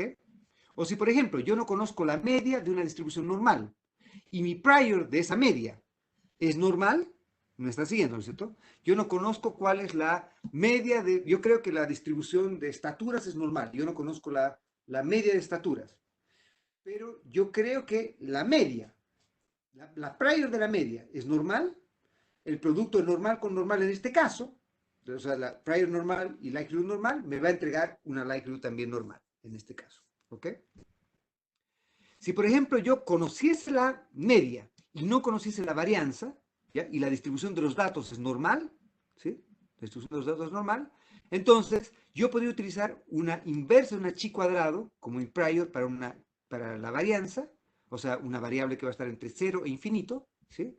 Un inverso de una chi cuadrado, y la posterior me va a entregar un inverso de una chi cuadrado también, ¿para qué? Para la varianza, ¿sí? Y bueno, y acá tenemos una normal multivariada, o si es que, por ejemplo, en lugar de ser una varianza nomás acá, si hubiese una matriz de varianza y covarianza, pero una distribución conjunta, entonces utilizaría la inversa de una distribución Wishart, que es otra vez una generalización de la inversa chi cuadrada. Entonces, como ven, la gracia es que si yo tengo una idea de la likelihood que voy a utilizar, yo podría escoger una prior que me garantice que la posterior sea de la misma familia.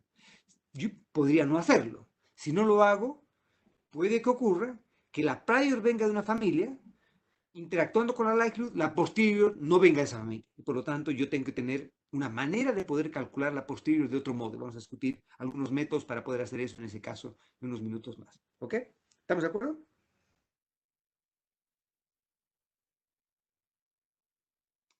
Bien. Bien.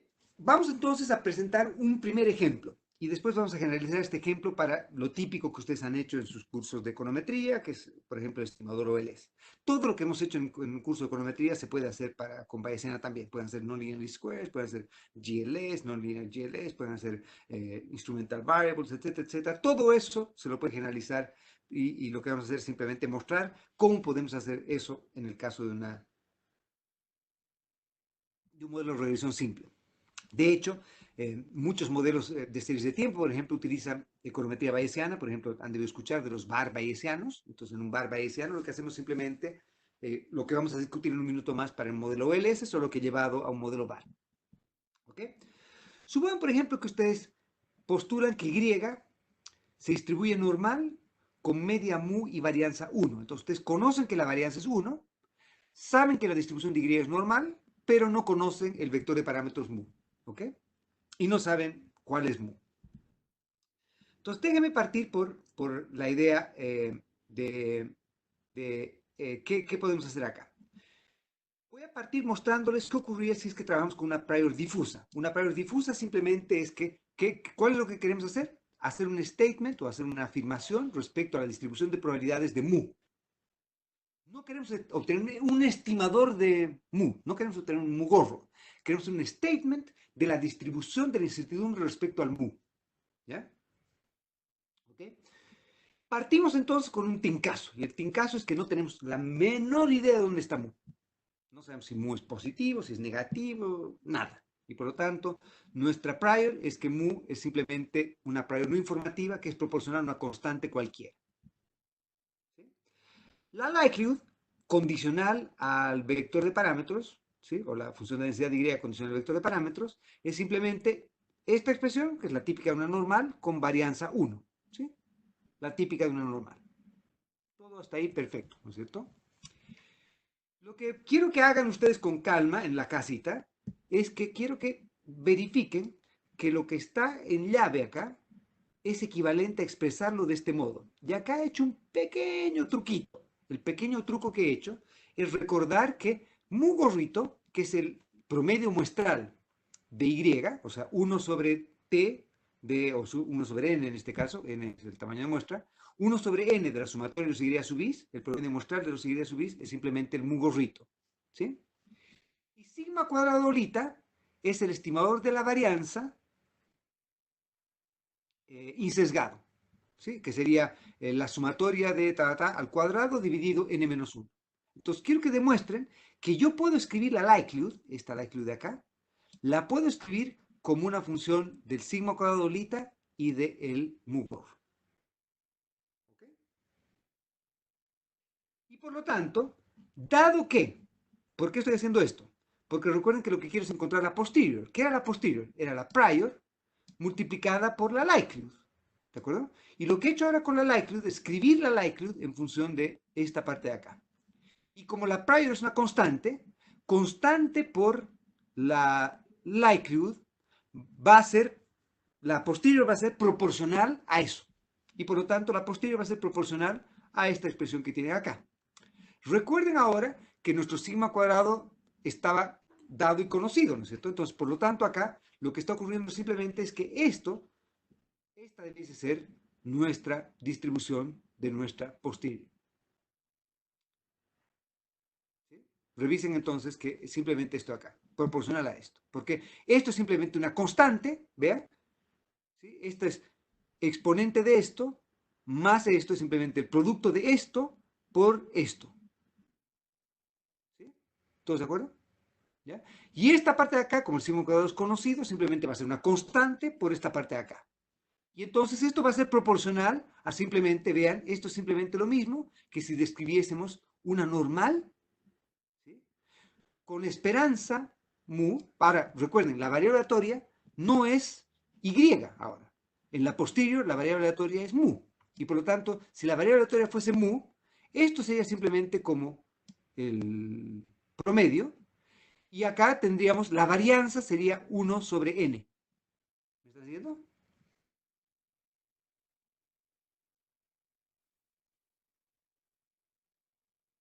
¿De acuerdo? 1 sobre n. Y por lo tanto, entonces, la posterior para y va a ser simplemente, como es proporcional a esto, va a ser, y esto se parece, es obviamente es simplemente proporcional porque la varianza es conocida, ¿no es cierto? Es constante por esto, y esto simplemente es lo que deberíamos esperar de una normal. Entonces, ¿qué va a ser la posterior? La posterior es que y va a ser simplemente, o perdón, nuestra posterior para mu, dada la muestra que observamos, es que mu se distribuye normal con esperanza mu gorro y varianza 1 sobre n. Vean qué lindo que nos salió esto. Lo que nos está diciendo esto es lo siguiente.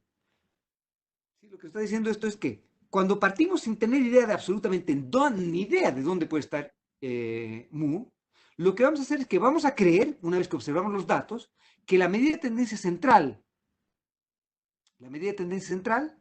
¿sí? La media, el estimador de la esperanza, entre comillas, va a ser donde va a estar centrado nuestro nuevo prejuicio. ¿Sí? ¿Y cuánto vamos a creer este nuevo prejuicio? Bueno, vamos a hacer creerle tanto o tan poco como muestra tengamos, porque la varianza o la incertidumbre respecto a nuestra posterior es inversamente proporcional a n. Si n es muy chico, si tenemos muy poco dato, ¿sí? Nuestra posterior nos va a decir que mu va a tener una distribución normal con esperanza mu gorro y varianza 1. Pero si nuestra muestra tuviese 10 datos, la varianza va a ser un décimo. Y si tuviese 1000 datos, va a ser 1 sobre 1000. Y si tuviese 1.000.000 de datos, va a ser 1 sobre 3 millones, etcétera, etcétera, etcétera. Como ven, entonces, lo que va ocurriendo es que a medida que nuestra muestra va aumentando, esto va haciéndose cada vez más chico y nuestra posterior va acercándose cada vez más a una distribución degenerada. ¿Qué es lo que debiésemos esperar, no es cierto? A medida que nuestra muestra va haciéndose arbitrariamente grande, lo que nuestro prejuicio debiese ser llevado por los datos a que nosotros aprendamos y converjamos a la estructura, lleguemos al verdadero mu, entre comillas. O tengamos pocas dudas respecto de dónde está mu. ¿Sí? Entonces nuestras dudas van a ir decayendo a medida que nuestra muestra va aumentando. ¿Todos de acuerdo?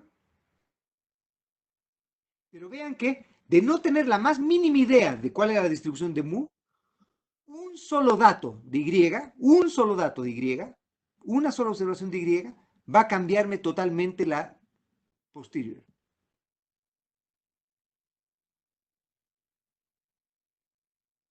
Y en el ejemplo este, si por ejemplo no tenemos Y es la distribución de, yo qué sé, de estaturas, por ejemplo, ¿cierto?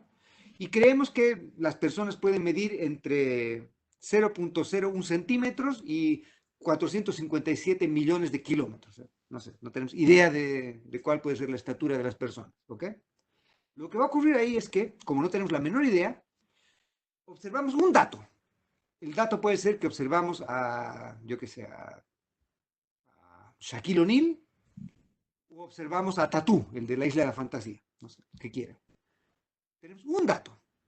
Ese dato va a ser el mugorro. Y ese dato nos va a dar toda nuestra nueva idea de lo que es el mundo. Creemos que el mundo, la estatura de la población, tiene una distribución normal, con media igual a la de Tatú y varianza igual 1. ¿Me sigue? Obviamente, a medida que va aumentando, tenemos después Tatú, Shaquille O'Neal y gente más normal, etcétera, etcétera, etcétera, se va a ir promediando. Pero partimos con eso. Vean que cuando tenemos una prior difusa, el dato inicial va a ser tremendamente importante. Va a modificar totalmente nuestra estructura de pensamiento. ¿Sí? ¿Qué ocurre en cambio si es que tenemos una prior informativa? Informativa en el sentido de que nosotros tenemos una idea, un tincazo, puede ser malo o bueno, pero tenemos una idea respecto a dónde puede estar esto. Entonces, la idea, por ejemplo, es que queremos que mu, y acá le vamos a colocar hiperparámetros a esto. Los hiperparámetros van a ser este m y este 1 sobre b. ¿Ok? Entonces, tenemos una idea respecto a la incertidumbre, va a ser nuestro b, y nuestro m va a ser lo que creemos que es la esperanza de, de nuestra mu, de la distribución de mu. ¿Ok? ¿Ok? Y entonces, ¿qué va a ocurrir acá? Otra vez, revisen que pueden demostrar esto, escribiendo esto en función de estas partes de acá. Ahora van a tener que hacer prior por posterior, pero si hacen prior por posterior van a llegar a que la posterior va a ser proporcional a esta expresión de acá. Hagan este ejercicio, está en cualquier libro de estadística, en cualquier libro de econometría, si quieren manden un mensaje o vean las referencias y ahí van a poder encontrar cualquier libro en el que se derive esto. Pero la idea de esto es que básicamente, cuando nosotros partimos con una prior normal, y vean que acá hemos utilizado el hecho de que nuestra prior era normal, la distribución de los datos condicional al vector de parámetros era normal, la posterior también va a ser normal, es una prior conjugada, y por lo tanto la posterior también va a ser normal. ¿Y cuál va a ser la posterior? La posterior va a ser, o sea, hemos partido con este nuestro tincazo respecto a la esperanza de U y la varianza de U, y nuestra nueva prior, o nuestra posterior, respecto a M, va a ser que M es, y vean qué es esta expresión de acá, y esta expresión de acá es la parte más linda, entre comillas, de esta historia, porque lo que está diciendo es que nuestra posterior respecto a dónde está la esperanza de la distribución de nuestra mu, va a ser simplemente un promedio ponderado entre nuestro tincazo, que era M, y lo que saldría de la estimación de máxima resolutud respecto a M. ¿Me siguen? ¿Cómo está ponderado esto? Vean cómo está ponderado. Las ponderaciones son N y B. ¿Qué era N? N era el tamaño de muestra. ¿Y qué era B? B era inversamente proporcional a nuestra incertidumbre respecto al mu. Si es que B es grande, si B es grande, ¿qué quiere decir? Que nosotros tenemos una idea muy precisa de dónde creemos que está mu. En el caso extremo, si es que nuestro B va a infinito, creemos que mu es exactamente igual a m. Y ese sería el caso en el que estamos frente a un fanático religioso, lo que sea, ¿no es cierto? Ese sería el caso en el que no hay nada de evidencia que lo vaya a cambiar de sus prejuicios. El caso en el que B va a infinito. ¿Sí? Porque lo que tenemos acá entonces es que el B es cuánta importancia le damos a nuestro prejuicio. Y como ven acá, B y N son los denominadores respecto a cuánto vamos a darle de ponderación a cada cosa. B entonces era nuestro prejuicio, nuestra prior, ¿no es cierto? O la importancia de nuestro prejuicio, y N es el tamaño de nuestra muestra. Entonces lo que está diciendo esto es que a medida que la muestra va aumentando, hagan la aritmética que es trivial, a medida que la muestra va aumentando, esta parte va empezando a tener más peso, la parte de los datos. ¿Sí? Cuando tenemos un n relativamente chico, la prior va a ser muy importante, lo cual es bastante razonable. Entonces tenemos una teoría que es bastante razonable y tenemos muy poco dato, ¿sí? Una teoría que ha funcionado bien en Mauritania, en Tanzania, en Singapur, en lo que fuera. Tenemos una teoría razonable de estas cosas.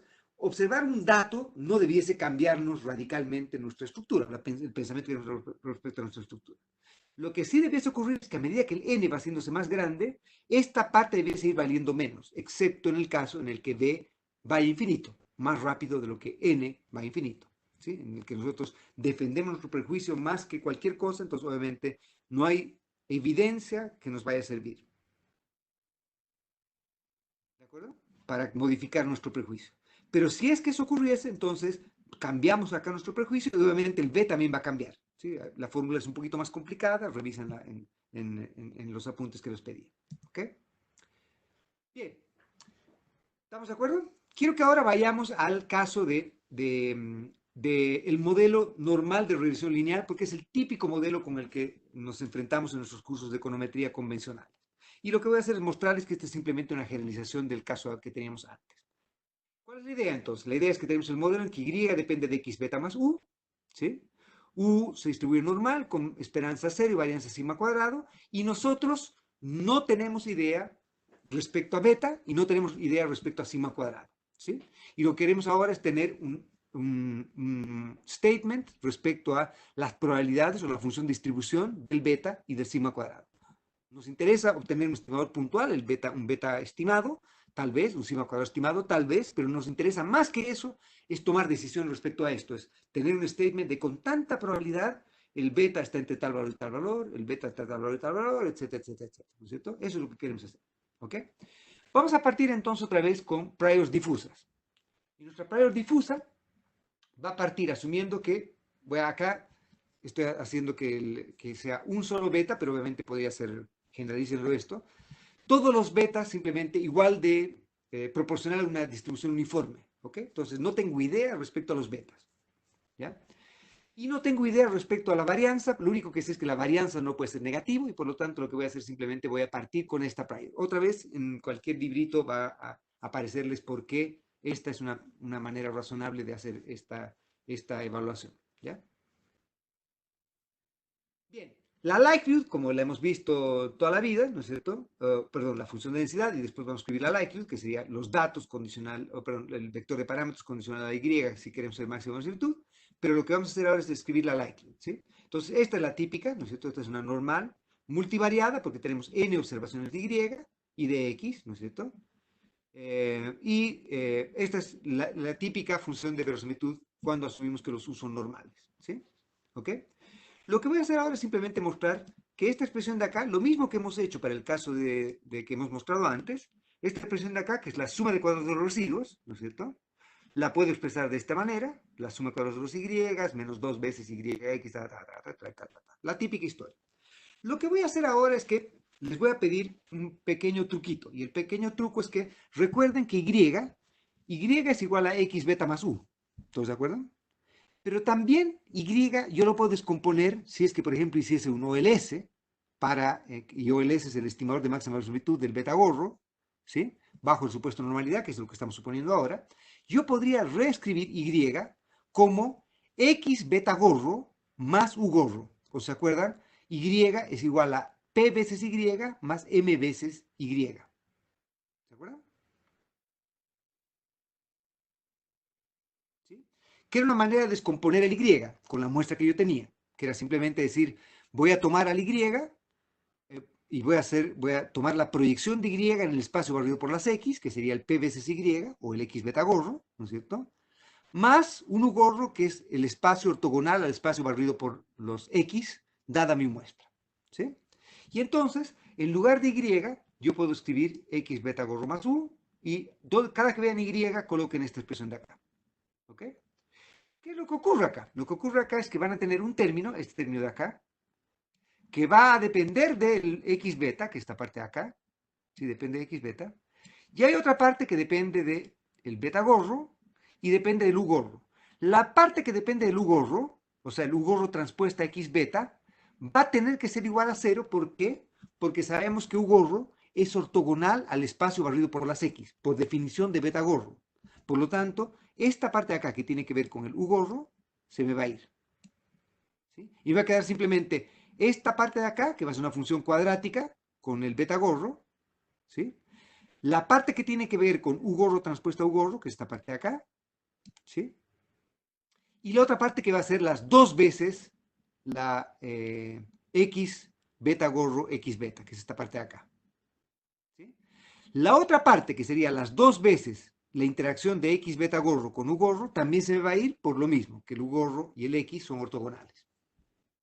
¿Todos de acuerdo? Entonces, en la casa otra vez, verifiquen que yo puedo reescribir esta expresión como esto y finalmente como esta parte de acá. Esto de acá, ¿sí? Que es trivial. Y la otra parte simplemente que la suma cuadrada de los residuos estimados la puedo escribir como el sigma cuadrado lita por T menos K. ¿Sí? O por n menos K, donde n era el tamaño de muestra. ¿Todos de acuerdo? Bien. Por lo tanto, entonces, la posterior de beta y de sigma va a ser proporcional a, acá vean que tenía un 1 sobre sigma a la n, que sería la parte de acá. ¿Sí? Esta parte de acá. ¿Sí? Esta parte de acá. Con el sigma nada más, ¿no es cierto? Porque acá está el sigma al cuadrado y acá viene una raíz, se me va a ir, y va a quedar simplemente el sigma a la menos n, que es lo mismo que colocar el sigma a la n acá. ¿Sí? ¿De acuerdo? ¿Sí? Y después, en la prior del sigma, he dicho que sea proporcional a 1 sobre sigma. Por eso es que acá me aparece un 1 más. ¿Ya? Entonces, prior por posterior, y la prior es la prior de y, que es una constante, por la prior de sigma, que es 1 sobre sigma, por la posterior, que era todo esto de acá. Y va a ser esta expresión de acá.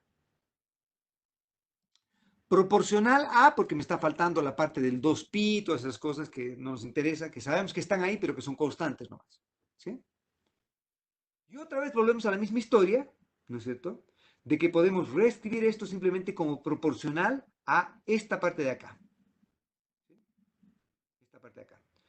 ¿Y por qué? Porque ahora lo que tenía esta era la conjunta, ¿no es cierto? Yo puedo integrar la parte del sigma, y al integrar la parte del sigma va a quedar simplemente la probabilidad del y, no, perdón, del beta.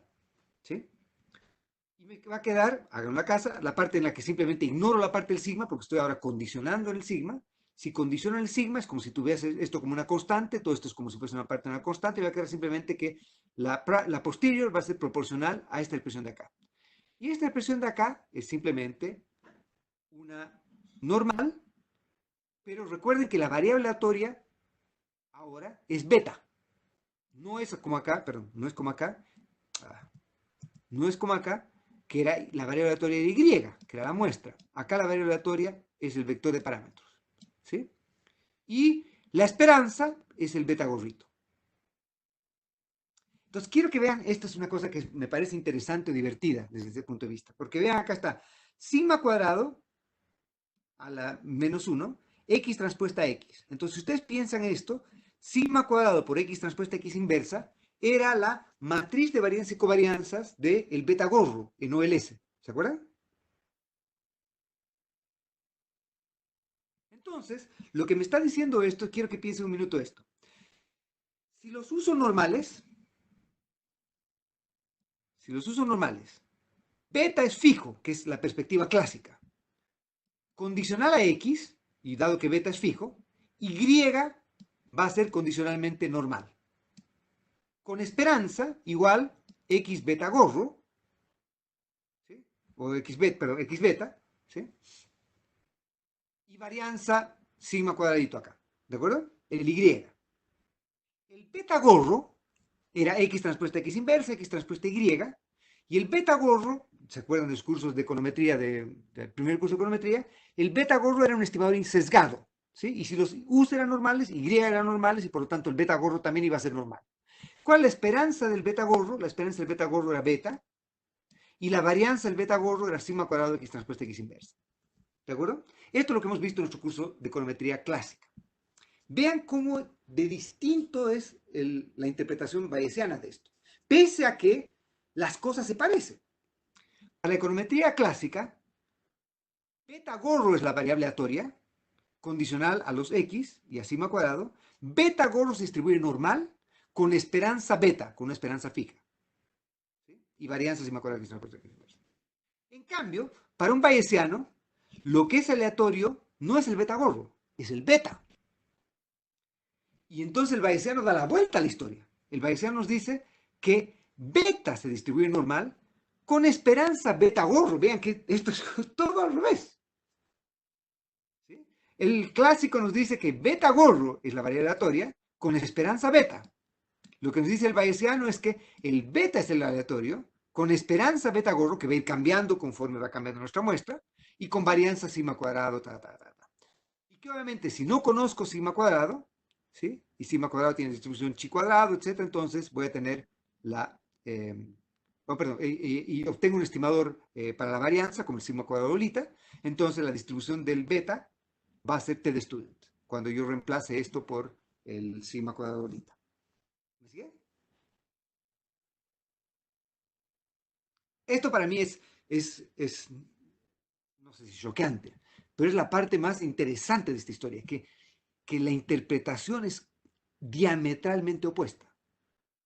Desde un punto de vista clásico, el estimador es aleatorio, el beta es el fijo, y estoy obteniendo distribución del estimador.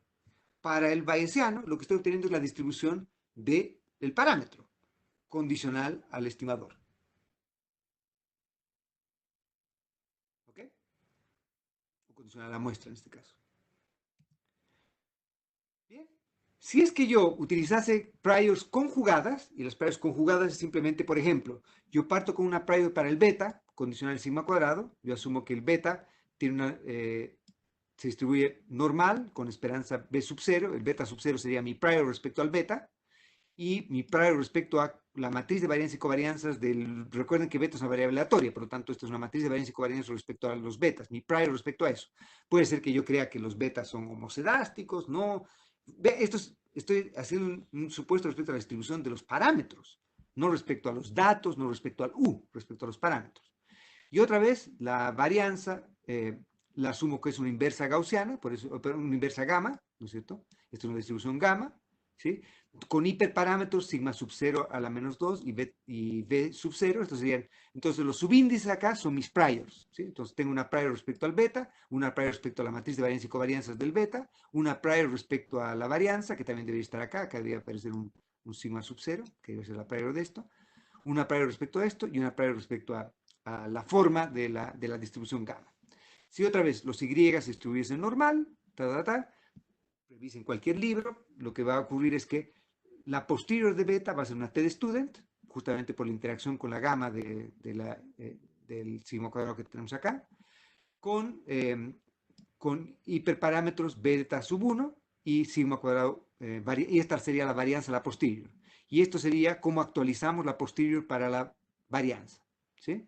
Donde la manera en que actualizamos la posterior para la varianza de los betas es simplemente, otra vez, una ponderación entre nuestra prior y la matriz de segundos momentos de los X, ¿sí? Vean que en el fondo, si es que yo no le creyese en absolutamente nada a la prior, es decir, que hago que los B sub 0 sean ceros, si los B sub 0, los B sub 0 tienden a infinito, es decir, que tengo una prior no informativa, lo que va a ocurrir es que toda la varianza va a ser simplemente sigma cuadrado x transpuesta x inversa, que sería la típica varianza que saldría de una prior no informativa. ¿Sí? Y otra vez entonces lo que hacemos en estos casos es simplemente ir actualizando el beta 1. ¿Cómo actualizamos el beta 1? Vean cómo actualizamos el beta 1. Este b sub 1 sería como el x transpuesta x inversa, entre comillas, ¿sí? De nuestra ponderación entre prior y datos, ¿sí? Y entonces acá ven que sería como un x transpuesta x inversa, los segundos momentos de x en los que estamos tomando en cuenta priors y datos, multiplicada por esto, que sería justamente la manera en que sacamos el estimador OLS, y esta sería la parte que viene por nuestra prior. Si le creemos mucho a nuestra prior, esta parte va a ser la que va a dominar. Si le creemos mucho a los datos y poco a la prior, esta va a ser la parte que va a dominar. ¿Todos de acuerdo?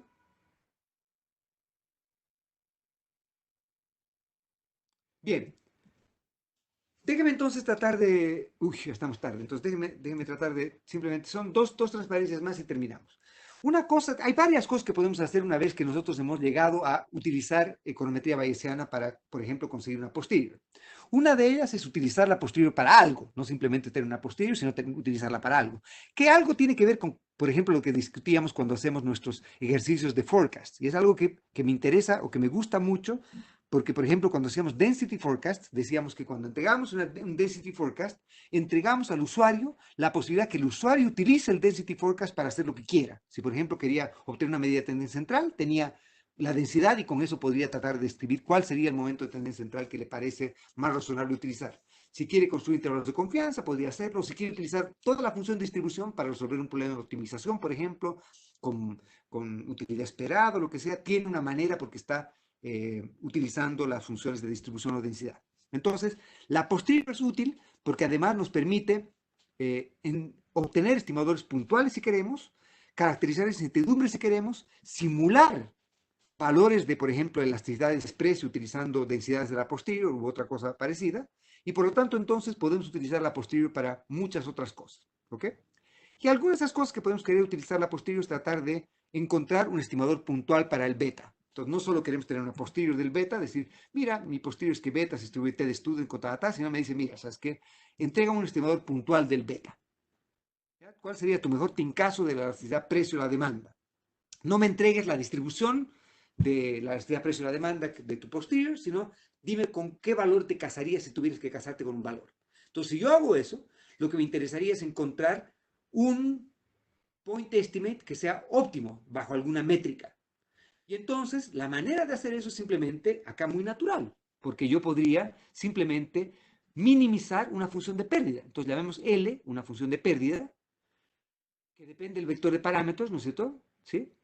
Y lo que queremos entonces es minimizar la función de pérdida, encontrar el vector de parámetros que hace lo más chica posible la función de pérdida, y la función de pérdida va a ser una función de pérdida que va a ser una función de pérdida esperada. Entonces, como ven, esto es como el microfundamento, entre comillas, de los point estimates. Es como tener un micro foundation, es como tener una manera de poder hacer eso. Y esa es otra de las gracias y elegancias del razonamiento bayesiano, que tiene una manera de entregarte microfundamentos para muchas cosas. Por ejemplo, también el criterio de información bayesiano, es este BIC, es un criterio que minimiza un expected loss function y por lo tanto tiene posteriores y cosas de eso. Y por lo tanto tiene una gracia para poder utilizarse de ese modo. ¿Ok?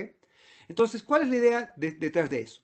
Es encontrar un M que sea el candidato a point estimate que me minimice esta loss function. ¿Ok? Si por ejemplo yo tengo una función de pérdida cuadrática, ¿sí? ¿Ok? Una función de pérdida cuadrática, entonces yo voy a escoger como point estimate al valor esperado de teta condicional en los datos, que sería la posterior mean. Si yo, por ejemplo, tengo una loss function, que es una loss function que es en valor absoluto, o sea, que quiero minimizar la desviación en valor absoluto, entonces, como sabemos, el estimador que minimiza esta loss function no va a ser la media, sino va a ser la mediana. ¿Qué mediana? La posterior median, o sea, la mediana de la posterior del vector de parámetros condicional a la muestra.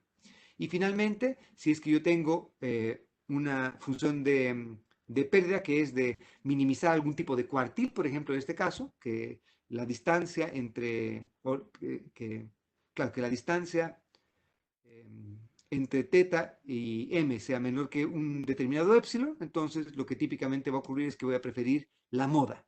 No la mediana ni la media, sino la moda, o sea, el valor más frecuente. ¿Sí? ¿De acuerdo?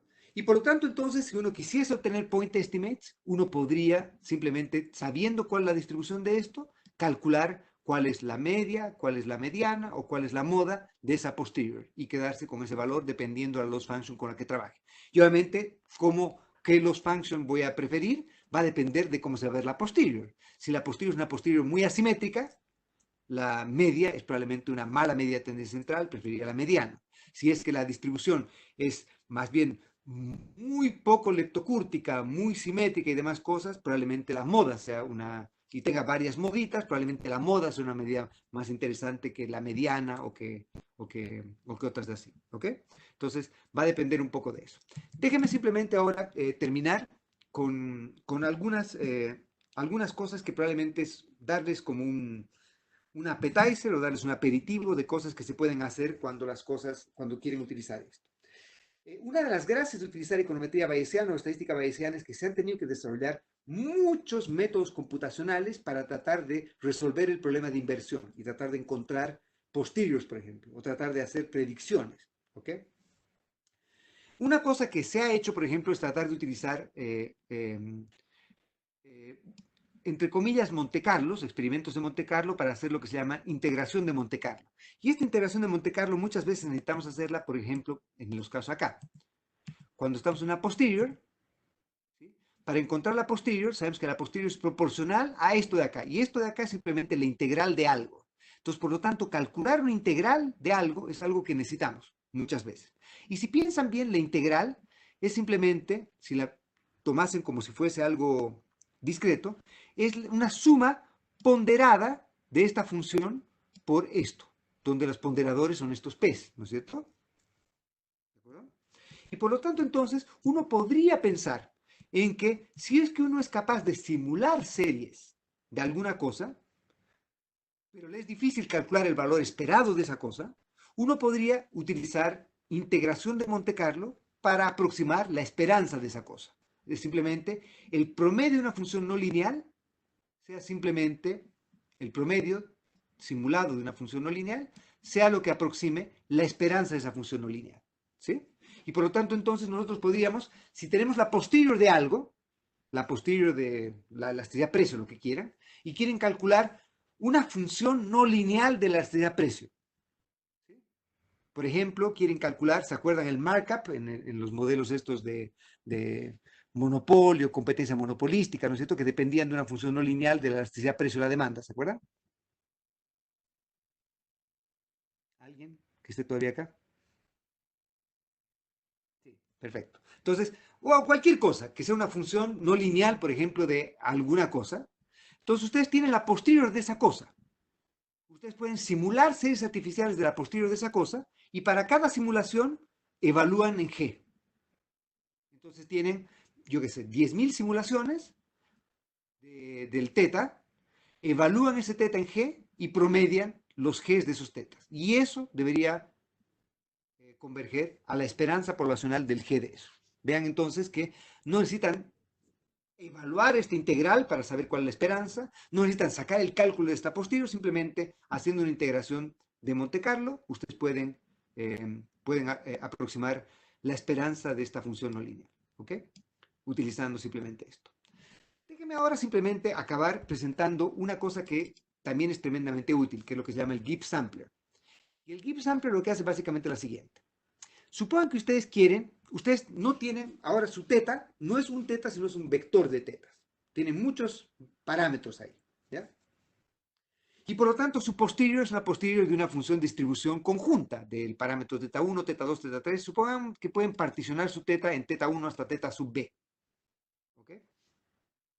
Y lo que quieren es, por ejemplo, calcular una función de esto, de esta g de acá. La quieren calcular,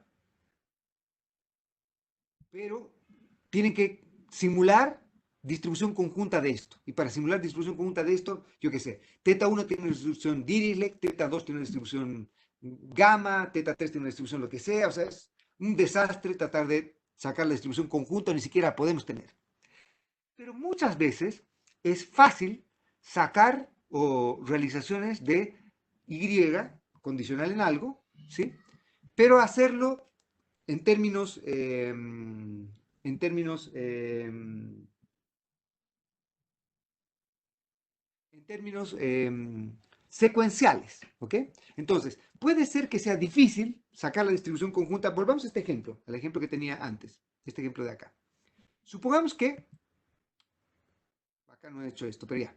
Supongamos que lo que va a ocurrir es que Y, perdón, el beta, tiene una distribución eh, normal, ¿sí? Y el gamma tiene una distribución inversa gaussiana. Y ustedes quieren sacar, simular, o quieren evaluar algo en evaluaciones de la posterior, de beta y de sigma. Y obviamente la conjunta de beta y de sigma es algo que es difícil de simular, porque es la interacción de normales multivariadas con una inversa gamma. No es fácil de simular. Sin embargo, la condicional de Y en sigma sí es fácil de simular porque la condicional de Y en sigma, dado sigma, es una normal. Y simular una normal es trivial. ¿Me siguen? ¿Okay? Entonces, en este ejemplo, yo lo que podría hacer es partir mi problema en bloques y decir, supongan que me es fácil simular la distribución de Y condicional en los datos y condicional en todos los demás parámetros. ¿Ya? Condicional, entonces, teta 1, condicional en los datos y condicional en todos los demás parámetros. Y esto lo puedo simular. ¿Ok? Y para hacer el ejemplo concreto, supongan que solo tengo dos conjuntos de parámetros, unos que vienen de una distribución y otros que vienen de otra distribución. Entonces, por ejemplo, en el caso de los betas y del sigma cuadrado, por ejemplo, ¿no es cierto? Entonces, lo que puedo hacer es, por ejemplo, puedo agarrar y parto con una prior, un valor de teta sub 0. ¿Sí? Y este teta sub 0 sale de una distribución incondicional de teta sub 0. Por ejemplo, en el ejemplo de acá, genero un número de esta gamma. Y con eso parto con un sigma cuadrado sub 0. ¿Sí? Dado ese sigma cuadrado sub 0, ¿sí? Yo puedo, con ese sigma cuadrado sub 0, simular una serie artificial de la distribución posterior de beta condicional en sigma cuadrado, que es simplemente, trivialmente, simular de acá. Simulo una normal. Simulo betas de una normal. ¿Por qué? Porque sigma cuadrado ya me lo he fijado por esta prior que me he dado. ¿Todos de acuerdo? ¿Sí? Una vez que he hecho eso, entonces tengo un valor simulado para el teta. Para el teta 1.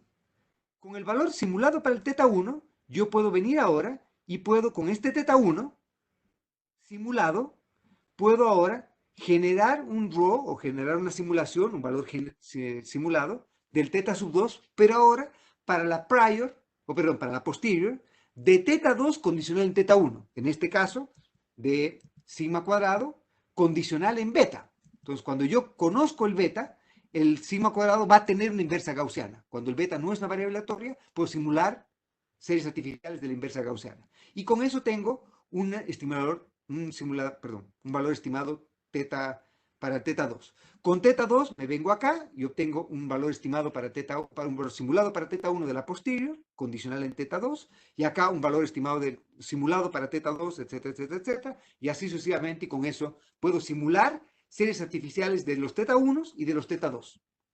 ¿De acuerdo? Hago esto para una muestra, para una simulación grande, S, digamos, 100.000 por decir algo, y parto estos S en S sub 0, donde S sub 0, por ejemplo, son los primeros 100, y S sub 1, todos los demás restantes. Y en el experimento de Monte Carlo, para generar la Monte Carlo Integration, para sacar el valor esperado de la función no lineal de los tetas, lo que hago es que saco promedio solamente en la segunda parte de la muestra. ¿Por qué? Porque quiero descontaminarme del hecho de que he partido con un prior inicial del teta sub 0, cuando la condición inicial quiero que se disipe.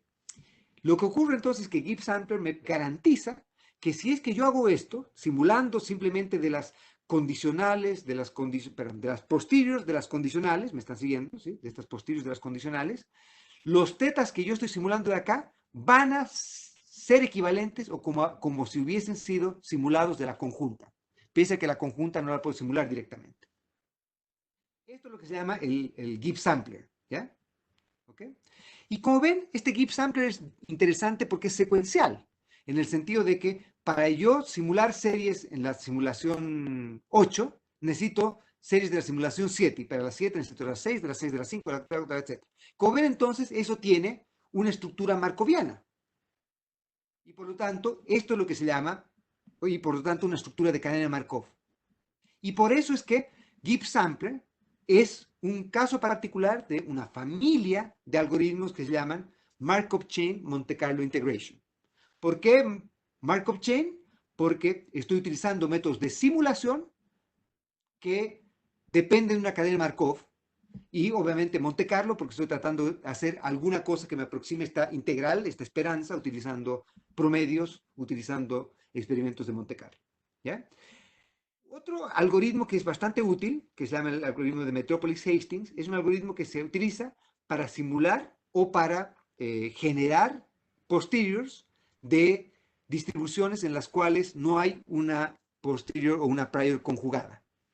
Es decir, que cuando la prior, por la likelihood, me entrega una posterior que no viene de la familia de la prior, y por lo tanto no conozco cómo se va a ver la posterior. Entonces, este algoritmo es un algoritmo numérico que utiliza Markov Chain en Monte Carlo Integration para construir una aproximación numérica a la posterior.